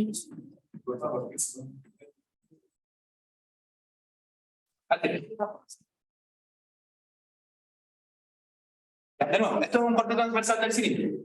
Tenemos quilombo apuntándose afuera y tenemos fototombo apuntándose dentro. ¿Ya? Recuerda que cuando tenemos esta situación así, el eje que está para el litongo, el ángulo que está para el litongo positivo es el 0. Luego para el fototongo positivo es el pi medio. Luego para el litongo negativo vamos a tener el 3 pi medio, ¿cierto? No. Pi, perdón. Este es 3 pi medios, ahí sí. Y después tenemos 2 pi. ¿Ya? Entonces ahí pueden ver, 3 pi medios y pi medios son los ángulos que están en la cola del vector j-tongo y en la punta del vector j-tongo. ¿Ya? ¿Les queda más claro ahí? ¿Las personas que siguen con esa duda? Ya, perfecto. Y entonces, de nuevo, por cómo funciona la magnetización, el litongo está así, la magnetización es proporcional a ese vector, y entonces está asociado a luz, que con la regla de la mano derecha van en este sentido ordenado. Entonces, eso nos dice lo siguiente. Para las corrientes superficiales podemos darnos cuenta de que en este extremo del cilindro tenemos una corriente neta que va de esta forma, apuntando hacia abajo. ¿Ya? Mientras que en el otro extremo del cilindro vamos a tener una corriente neta que apunta hacia arriba. Lo primero que nos dice eso es que el resultado que obtengamos matemáticamente tiene que variar con el ángulo. Y tiene que variar de tal forma que cuando estoy en pi medios y después en 3 pi medios, esto cambia de signo. ¿Ya? Eso me está diciendo en cierto sentido entonces que de alguna forma va a ser proporcional a una función trigonométrica. ¿Ya? Primero que todo. Lo segundo, bueno, lo vamos a poder calcular de forma especial aquí. Pero lo segundo, y para aprovechar el dibujo, veamos qué pasa con la densidad volumétrica de él. Esta densidad volumétrica se calcula a través de un rotor. ¿Ya? Eso significa que para los casos donde tengamos magnetizaciones uniformes, es decir, magnetizaciones donde la magnitud de ese vector es constante, entonces vamos a tener que eso es 0. ¿Ya? Al menos en los casos donde tengamos direcciones, cuando tengamos esto definido con direcciones rectangulares, con direcciones cartesianas. ¿Ya? Entonces, en este caso, como tenemos que esta magnetización es simplemente un valor constante en una de las direcciones cartesianas, eso significa que el rotor de este vector va a ser 0. ¿Ya? Y eso significa que no van a haber corrientes volumétricas. Y si recordamos lo que sabemos conceptualmente de eso, significa que todas las corrientes tienen que anularse en el volumen. Eso significa que este de acá apunta, o sea, perdón, es la misma intensidad que este de aquí. Perdón, esto apunta en sentido contrario. Ahora sí, este de acá es la misma intensidad que este de aquí. Este de acá es la misma intensidad que este de aquí, y así sucesivamente. ¿Ya? Y entonces la magnetización uniforme simplemente nos está diciendo que la intensidad de la corriente para cada uno de estos loops es la misma en cualquier punto del elemento, cualquier punto del material. Eso es lo que nos está diciendo la magnetización uniforme, que en cualquier punto del material la intensidad de la corriente asociada a cada loop es la misma. Por lo tanto, la intersección de los loops se va a cancelar perfectamente en todos los puntos hacia el interior del material. Y solo nos van a quedar los efectos de la superficie. Eso es súper importante, porque de nuevo, si tienen una magnetización uniforme, al tiro ustedes pueden decir que sus cargas volumétricas son 0. ¿Ya? Perfecto. Entonces, hasta ahora solamente con conceptos hemos visto que se anula la densidad de corriente volumétrica, ¿ya? Eso también lo pueden obtener si hacen el rotor de forma explícita, y deberíamos obtener una densidad de corrientes superficiales que cambie su signo cuando cambiemos la polaridad. Entonces, perdón, vamos a hacer ahora el cálculo para esa segunda corriente.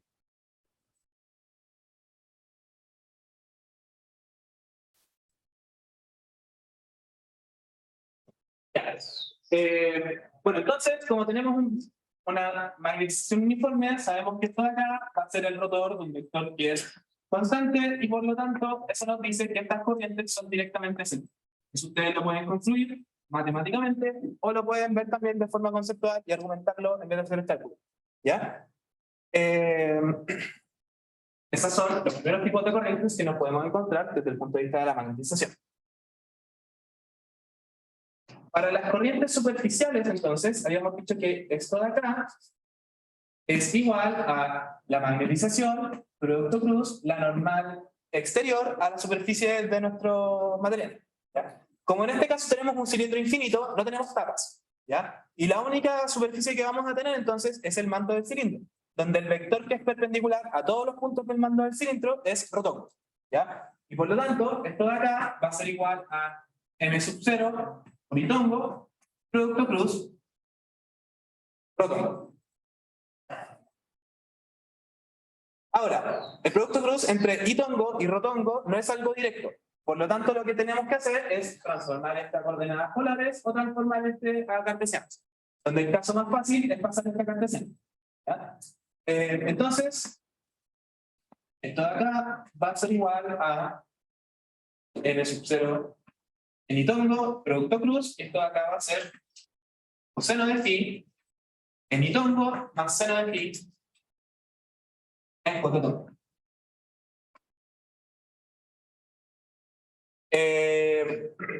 Perfecto. El producto cruz entre itongo e itongo se hace 0, así que el único término que le interesa acá es el segundo.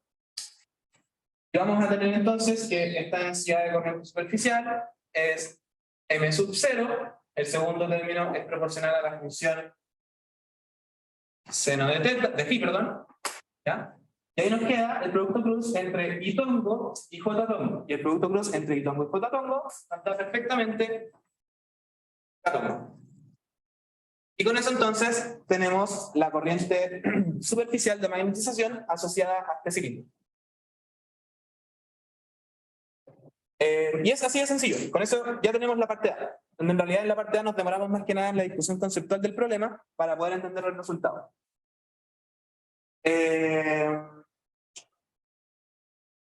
Perfecto.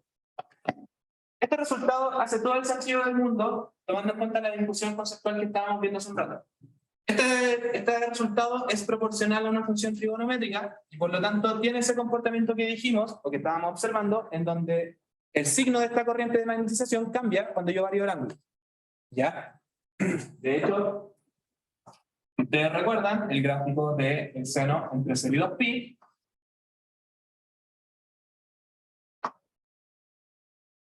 ¿Ya? Lo que van a tener es algo de este estilo. ¿Sí?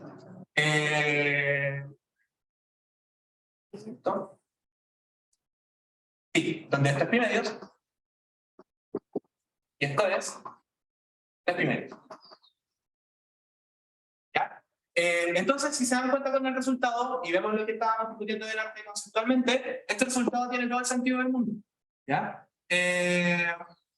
Nos dice que para pi medios tenemos una corriente que es positiva en k-tongo, y por lo tanto, en pi medios deberíamos tener una corriente que apunta hacia arriba, por lo que vimos delante.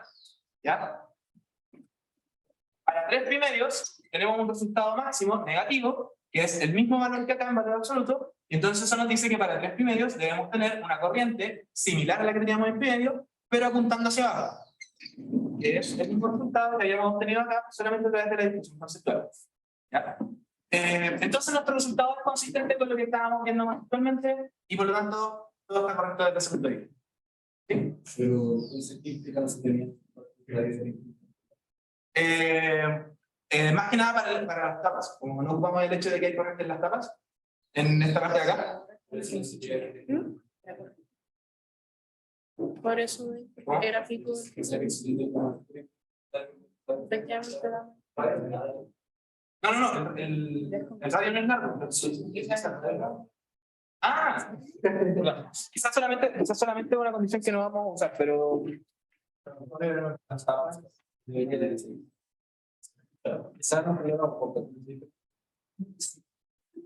no, me faltó una coma o redactarlo mejor. Es de radio R, coma, infinitamente largo.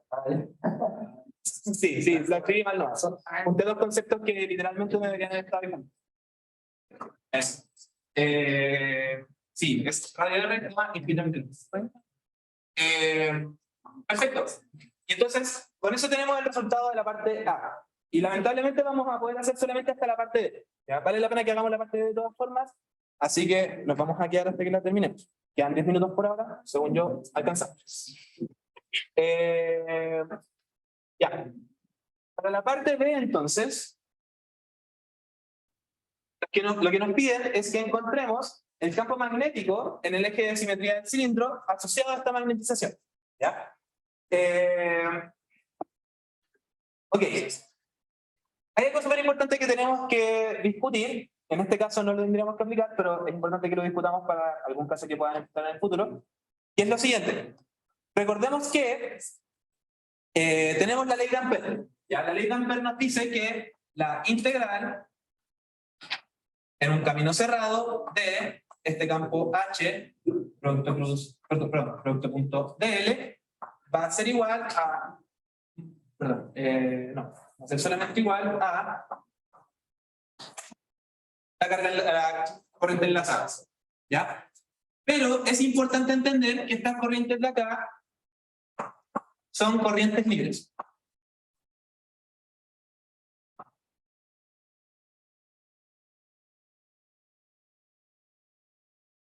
La idea de definir este nuevo campo H es que pudiéramos encontrar una ley de Ampère muy parecida a la que hacemos con electrostática, con el vector de desplazamiento, es que podamos encontrar una ley de Ampère que podamos aplicar para el caso más general posible, es decir, la magnetización ya está incluida dentro del vector H.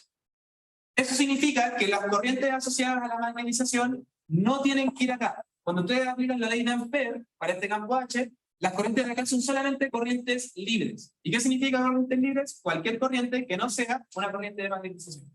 ¿Ya?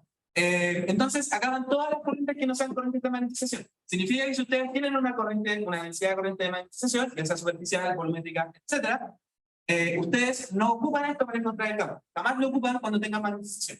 ¿Ya? ¿Por qué va a estar malo? Porque estas son solamente las corrientes libres. Con corrientes libres hago referencia a todas las corrientes que no sean de magnetización. Por ejemplo, corrientes que tengan que ver con una diferencia de potencial que hay entre los extremos del cilindro o cosas de ese estilo. ¿Ya? Estas serían corrientes libres, corrientes que vienen desde una diferencia de potencial. Pero las corrientes que vienen de la magnetización no se ingresan en esta parte. Entonces, la única forma que tenemos para encontrar el campo magnético asociado a las corrientes de magnetización, o la más directa y la que nos asegura que tengamos un resultado correcto, es aplicar Biot-Savart. ¿Ya? Ocupando la densidad de corriente que encontramos para el caso volumétrico y como para el caso superficial. Si hubiésemos encontrado densidades volumétricas, tendríamos que calcular Biot-Savart para las dos corrientes que tuviéramos, corrientes volumétricas y corrientes superficiales. Pero en este caso solamente encontramos corrientes superficiales, por lo tanto solamente vamos a aplicar la ley de Biot-Savart en ese caso. La manera de eso,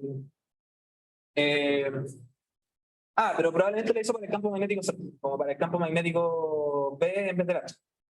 En realidad, como que este disclaimer que estoy haciendo acá es para que entiendan que cuando ocupan la ley de Ampère para el campo H, que es como la ley de Ampère que ocupan para el caso donde tenemos medios magnéticos, acá jamás ingresan las corrientes de magnetización. ¿Ya? Eso, como pueden ocupar la ley de Ampère que involucra el campo B, y que acá tiene como el sub 0, y con eso sí va a estar correcto. Pero en realidad la forma más directa de lo que nos asegura que tengamos el resultado correcto va a ser aplicando Biot-Savart.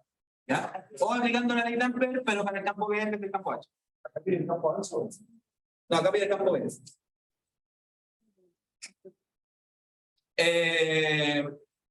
Ok, entonces ocupemos Biot-Savart.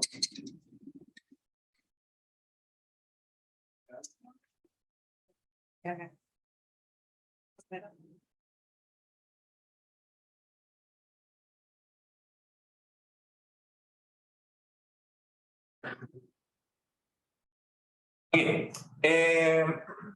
Entonces, para el caso de corrientes superficiales, da lo mismo si son corrientes libres o corrientes ligadas, vamos a tener que el campo magnético en un punto arbitrario del espacio lo podemos encontrar como un sub 0 partido en 4pi por la integral de superficie de esta densidad de carga superficial, que en este caso son las densidades de cargas ligadas, ¿ya? Producto cruz R menos R', y todo esto dividido en el módulo de R menos R', Q. Y esto integrado en una superficie. ¿Sí? Pero pudimos integral de H, pero ¿cuánto va a ser? Sí, o sea, sin ningún problema, porque en este caso las cargas libres son 0. Sí, pero solamente te daría el hecho de que el campo H va a ser 0 y eso te va a dar como la relación entre el B y la magnetización. Estarías como desarmando la teoría con la cual llegaste a Ley de Ampère, como por así decirlo. Sería como... No nos llevaría a ningún lado, en resumen. Lo mejor es cómo aplicar directamente. Y además, más que nada, para que podamos ver cómo aplicar Ley de Biot-Savart en el caso de una corriente superficial. Para el caso de una corriente superficial, da lo mismo si es una corriente libre o una corriente ligada, da lo mismo la naturaleza física de esta corriente. El campo magnético asociado a esa corriente la podemos calcular con esta expresión. ¿Ya? En donde las interpretaciones de los dos términos siguen siendo exactamente las mismas que teníamos delante. Solo que ahora, el diferencial de superficie es el diferencial de superficie asociado a por dónde va la corriente. ¿Ya? En este caso sería como el diferencial de superficie asociado al manto del cilindro. Ok. Entonces, R es el vector en donde yo quiero calcular el campo magnético, y en este caso yo quiero el campo magnético en el eje de simetría del cilindro. Por lo tanto, R va a ser alguna altura arbitraria en la dirección católica. ¿Ya? Un punto del eje de simetría del cilindro. Esto es una marcada diferencia con respecto a la pregunta 1, en donde este era un solo punto antes, ahora son muchos puntos, y por eso lo estamos haciendo con una variable. Con esto al final lo que vamos a obtener es como el campo magnético para un punto Z arriba. R' es un punto que parametriza el circuito por donde va la corriente. ¿Ya? En este caso, el circuito por donde va la corriente es una superficie, que viene a ser el manto del cilindro. Por lo tanto, este R' me tiene que decir un punto arbitrario del manto del cilindro. Como el cilindro tiene un radio R mayúscula, entonces cualquier punto del manto yo lo puedo encontrar a una distancia R en la dirección radial.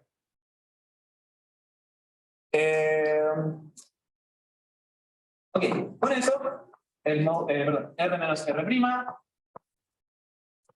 va a ser igual a Z en catongo menos R en rotongo. ¿Ya? Y además con esto vamos a tener que el módulo de R menos R' va a ser igual a la raíz cuadrada de Z cuadrado más R al cuadrado.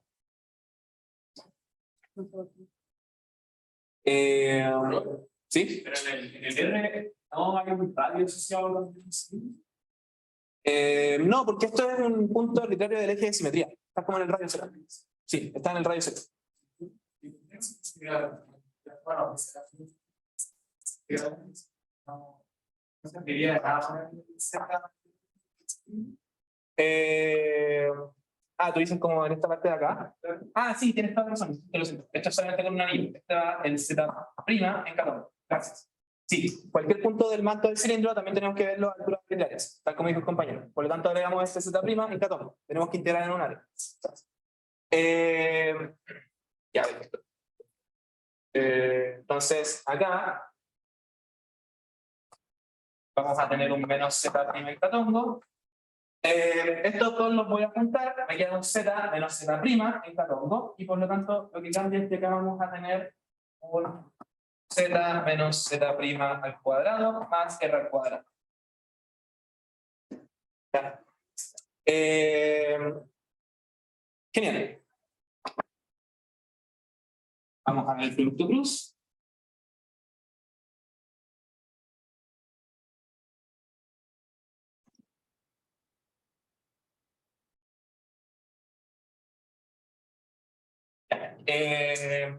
El producto cruz, ahora, recordemos que esta densidad había quedado como sub 0, seno de pi, en catongo, ¿ya?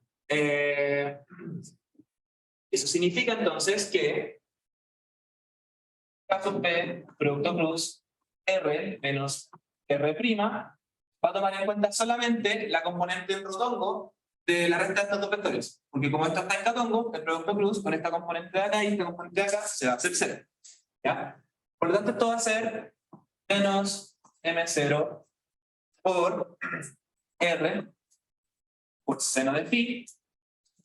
Y acá vamos a tener catongo, producto cruz, rotongo.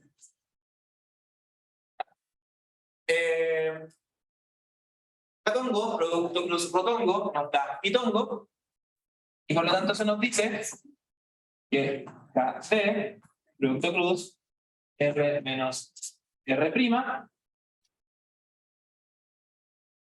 va a ser igual a menos M sub 0 por R por seno de phi en phi doble.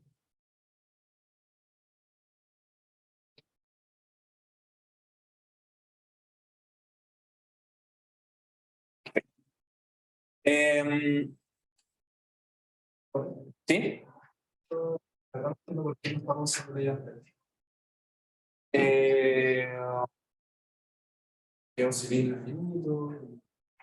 Bueno, de todas formas, si quisiera ocupar ley de Ampère, como tú quieres tu campo magnético en el eje, no podrías como encerrar como tu corriente con... Podría generar una superficie, un círculo ¿Sí? a través del cilindro. Claro, o sea, sí, podría ocupar la ley de Ampère sin ningún problema, pero la ley de Ampère fue en el campo magnético B, solo que al otro lado la corriente I que tendrías que calcular, la tendrías que calcular como a través de una integral con este campo. Con la integral que me dijiste delante, que es el producto cruz. Sería como equivalente, al final, tendrías que hacer el mismo trabajo matemático, por eso mismo como que no hay como una gran ventaja en usar Ampère. Ya, vamos a dejar expresada la integral solamente, nos falta encontrar el ds y después el resultado, el desarrollo va a estar explícitamente en la pauta. Como en este caso, estamos integrando en el manto del cilindro, el diferencial de superficie es un diferencial de superficie asociado a esa superficie en sí. ¿Ya? Y en el manto del cilindro, como tenemos curvatura, tenemos que entender que esto va a ser pequeños pedacitos, como pequeños rectángulos, pero con un lado ligeramente curvo. Entonces, este ds en realidad va a ser una multiplicación entre un arco de circunferencia, que es un arco asociado al cilindro, es decir, R por d phi, pero multiplicado por una altura, que en este caso vendría a ser dz'. ¿Ya? Y eso nos entrega entonces el diferencial de superficie asociado al manto del cilindro. Como el cilindro es infinito, sabemos que z' va a tener que ir entre menos infinito e infinito. ¿Ya? Y por otro lado, como vamos a tomar en cuenta todo el cilindro, este ángulo phi va a ir entre 0 y 2π. Y entonces, como ahora ya tenemos todas las cosas que deberíamos de saber la integral, el campo magnético P lo vamos a poder encontrar como sub 0 partido en 4π por la integral entre menos infinito e infinito, integral entre 0 y 2π.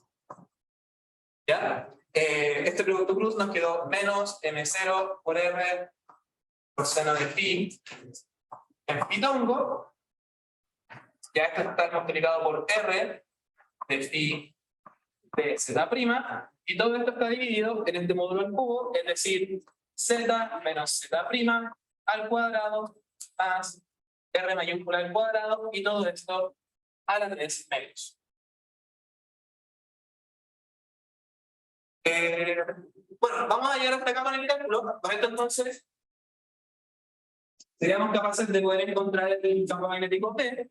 Sin embargo, recuerden que cuando vayan integrando hay muchas cosas que tener ojo. Está el pitongo, por ejemplo, y como estamos integrando con respecto al ángulo phi, este pitongo lo tienes que separar en la componente pitongo y la componente cototongo para poder hacer integral. ¿Ya? Van a tener que hacer un par de cambios de variables. Lo bueno es que la parte angular se va a poder separar, el denominador no depende del ángulo. Así que ustedes la parte de z' también pueden separar las integrales de forma directa. ¿Ya? Para integrar del z tienen que hacer dos cambios de variables. El primer cambio de variable es más que nada para dejar esto cómodo, como definir u igual a z menos z'.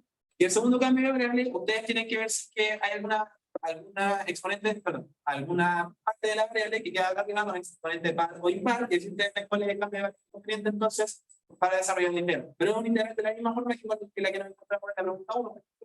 Así que deberían saber cómo desarrollarla con el cambio de variable conveniente. Pero hasta aquí vamos a dejar la clase entonces. ¿Sí?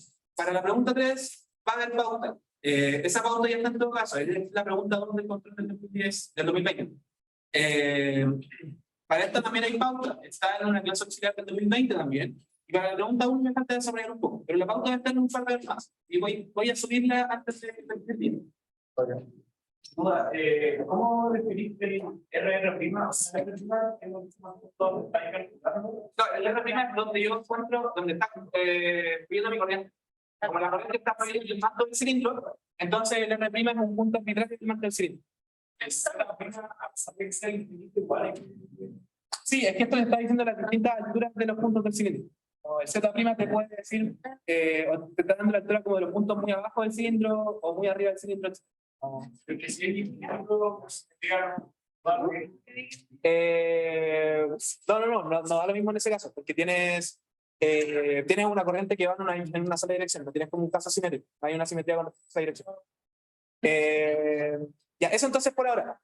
Les recomiendo de nuevo que desarrollen los ejercicios que hemos hecho en esta segunda parte, desarrollen los auxiliares que hemos hecho, vean controles anteriores, hagan ejercicios como el que recomendé al principio de distribuciones como de carga que rotan y ese tipo de cosas, y repasen cosas de la primera parte. Nada tan profundo en realidad, pero son cosas que pueden salir todavía. Yo todavía no veo el control, pero eso mismo, más que nada para que sepan que pueden entrar cosas de la primera parte, repásenla como ligeramente. Eso, que esté muy bien, mucho éxito para mañana. Vamos.